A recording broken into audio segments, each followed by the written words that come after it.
Installing a one-phase load center on the secondary of a three-phase transformer is a code violation.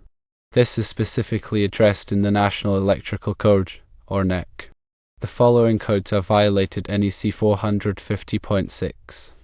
A1, which states that transformers shall be connected and loaded in accordance with the manufacturer's instructions, and NEC 450.4. B, which states that secondary connections of transformers shall be made to match the primary voltage and phase arrangement. The load center is a one-phase device which is not compatible with the three-phase secondary voltage of the transformer.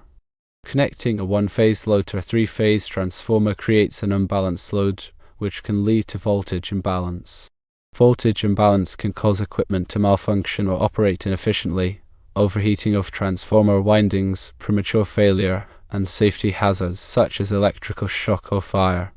There is no logical reason to install a three-phase transformer to serve a one-phase load, except for a few possible explanations. Firstly, misunderstanding or error during the installation process. Secondly, availability or cost considerations at the time of purchase. And thirdly, expectation of future three-phase load additions. The recommendations are to immediately disconnect the load center from the transformer secondary and have a licensed electrician assess the situation, identify the loads, and install a proper one-phase transformer to serve the load. If the existing or future loads include three-phase components, consider installing a balanced three-phase load center and transformer. The problem is connecting a one-phase load to a three-phase source. This creates what's called an unbalanced load. The current draw on each phase of the three-phase system becomes unequal.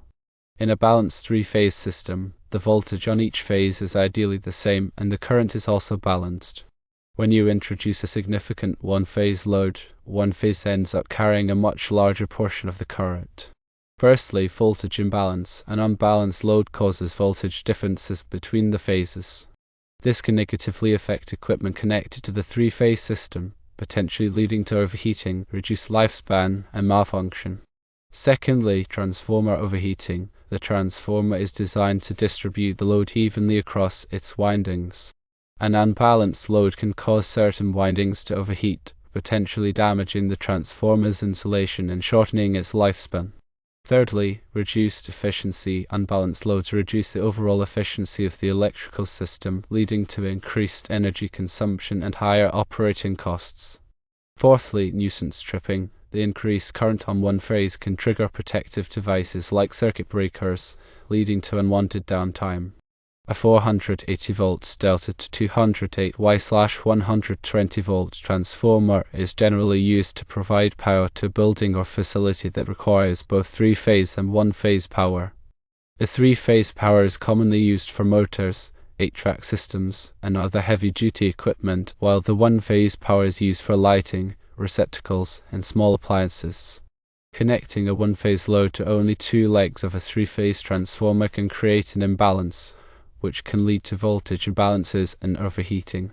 The NEC 450.3 covers the overcurrent protection of transformers. In general, transformers must be protected against overcurrent by an overcurrent device, such as a circuit breaker or fuse, installed in the primary and secondary circuits. The size of the overcurrent device must be based on the transformer's rated current and impedance. NEC 450.3 addresses transformers over 600 volts, nominal. Primary overcurrent protection must be provided in accordance with Table 450.3. 8. Generally, you can protect the primary with a breaker or fuses set at not more than 125% of the transformer's rated primary current, if the overcurrent device does not have an adjustment. If the overcurrent device is adjustable, then it can be set to a maximum of 150% of the rated primary current. If the primary current is less than 9 amps and you use a breaker, the overcurrent protection can be the next standard size. NEC 450.3. The address is transformers 600 volts, nominal or less. Here, you must protect the primary with an overcurrent device rated at not more than 125% of the rated primary current of the transformer. There is an exception. If the primary current is less than 9 amps, you can use the next standard size overcurrent device. If the primary current is less than 2 amps, you can use a 3 amp overcurrent device. Regarding secondary protection of transformers 600 volts or less, you must protect the secondary conductors from overload. The overcurrent protection must comply with NEC 240.4. If the secondary has more than one overcurrent protection device, the overcurrent protection must comply with NEC 450.3. B. Firstly, the sum of the overcurrent devices does not exceed the allowed value in 450.3. B1 or secondly, the secondary is equipped with a supervised current limiting device. The NEC also has requirements for grounding transformers. The secondary winding of a transformer must be grounded if the voltage to ground exceeds 150 volts.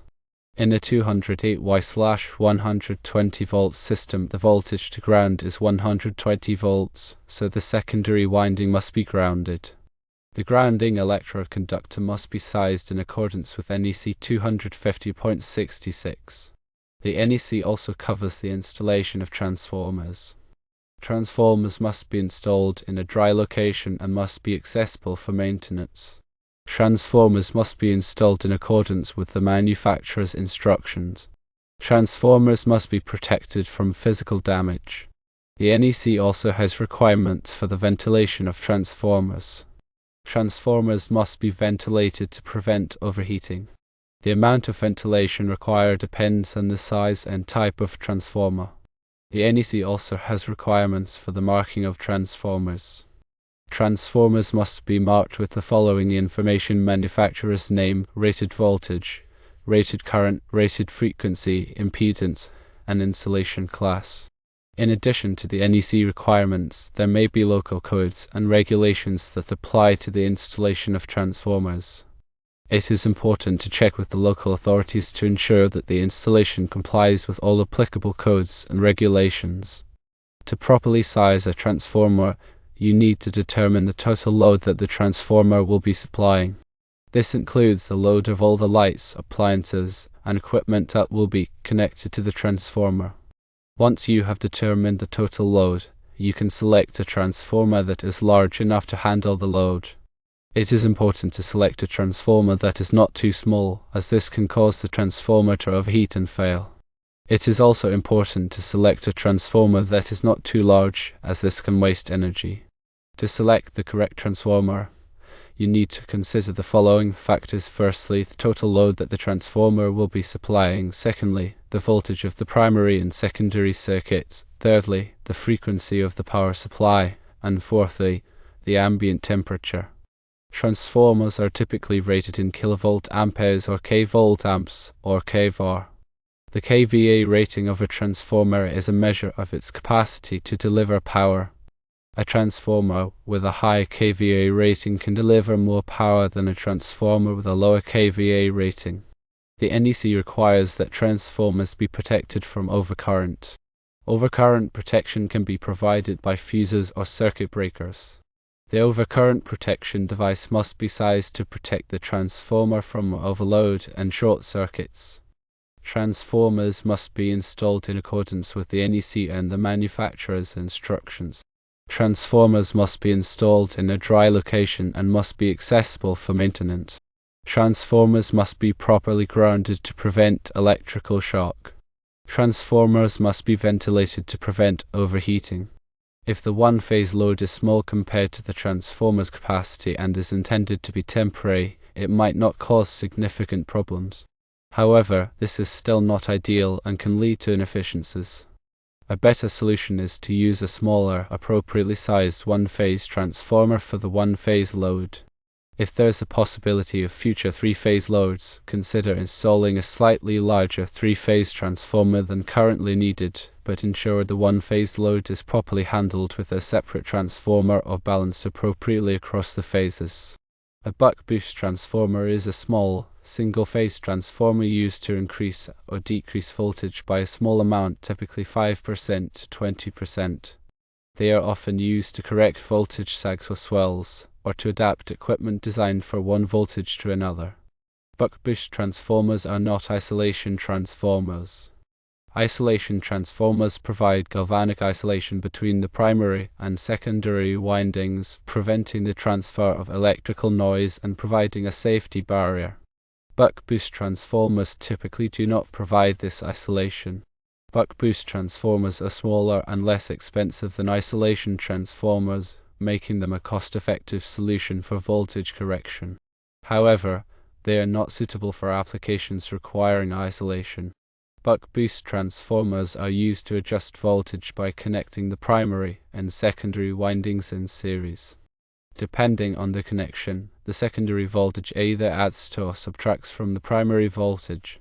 Buck-boost transformers are typically used for small voltage adjustments, while isolation transformers are used for safety and noise reduction.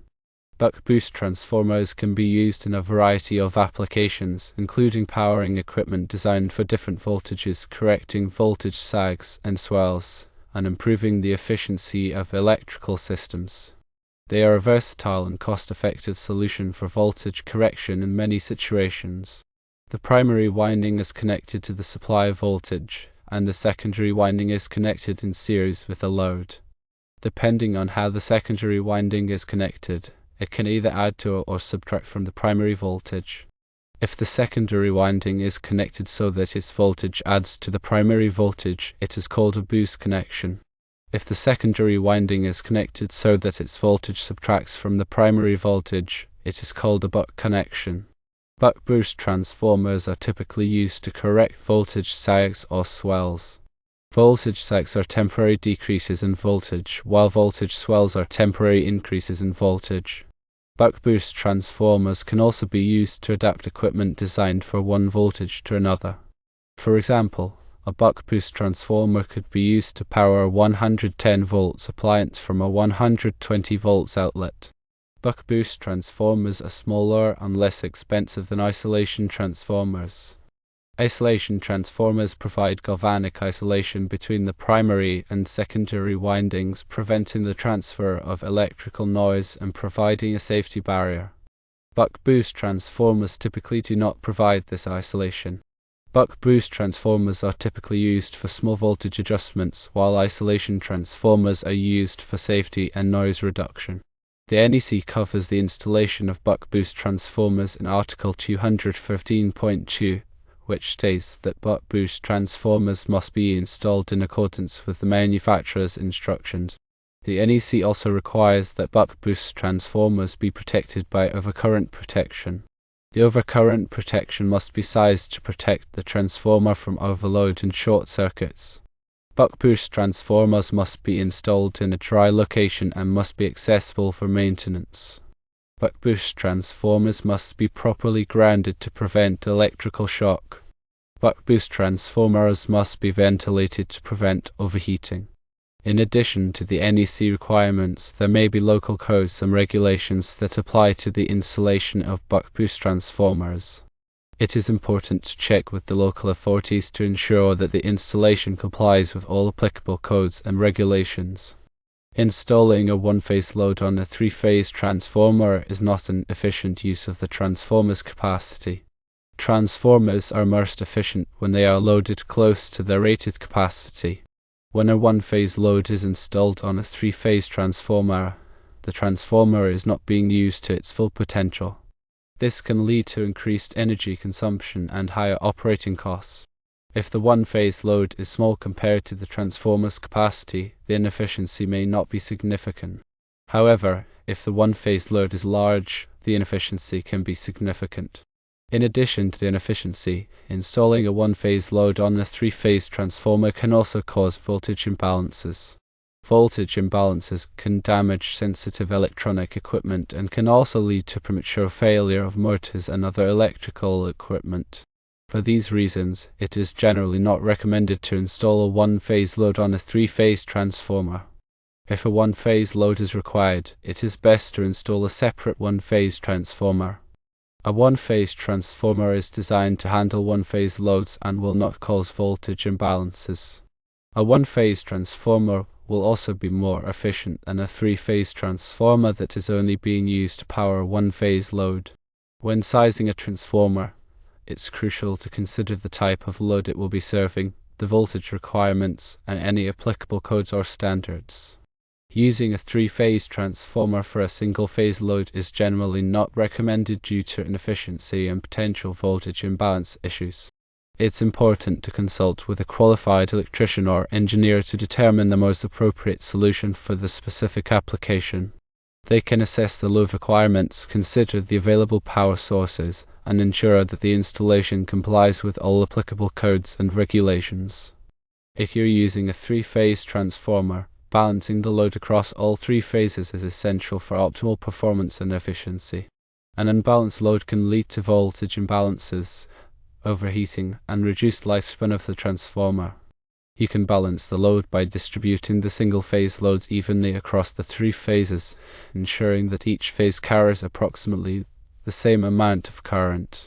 If you have a large single-phase load, consider splitting it into multiple smaller loads and distributing them across the phases. You can also use load balancing equipment, such as phase balancing reactors or automatic voltage regulators, to help maintain a balanced load. Regular monitoring of the voltage and current on each phase can help identify any imbalances and allow you to take corrective action. Additionally, the NEC provides guidelines and requirements for load balancing and transformer installations, which should be followed to ensure safety and compliance. The impedance of a transformer is a crucial parameter that affects its performance and behavior. It represents the opposition to the flow of alternating current within the transformer windings. Transformer impedance is typically expressed as a percentage of the transformer's kVA rating. The impedance value indicates the transformer's ability to limit fault currents during short-circuit conditions. A higher impedance transformer will limit fault currents to a greater extent, providing better protection to downstream equipment. Transformer impedance also affects voltage regulation, which is the change in secondary voltage from no load to full load conditions. A lower impedance transformer will have better voltage regulation, meaning the secondary voltage will remain more stable under varying load conditions. Transformer impedance is determined by the transformer's design and construction, including the number of turns in the windings, the core material, and the physical spacing between the windings. The impedance value is typically specified on the transformer's nameplate. When selecting a transformer, it's important to consider the impedance value in relation to the application requirements. For example, in applications where fault current limitation is critical, a higher impedance transformer may be preferred. In applications where voltage regulation is important, a lower impedance transformer may be more suitable. Additionally, the NEC provides guidelines and requirements for transformer impedance, which should be followed to ensure safety and compliance.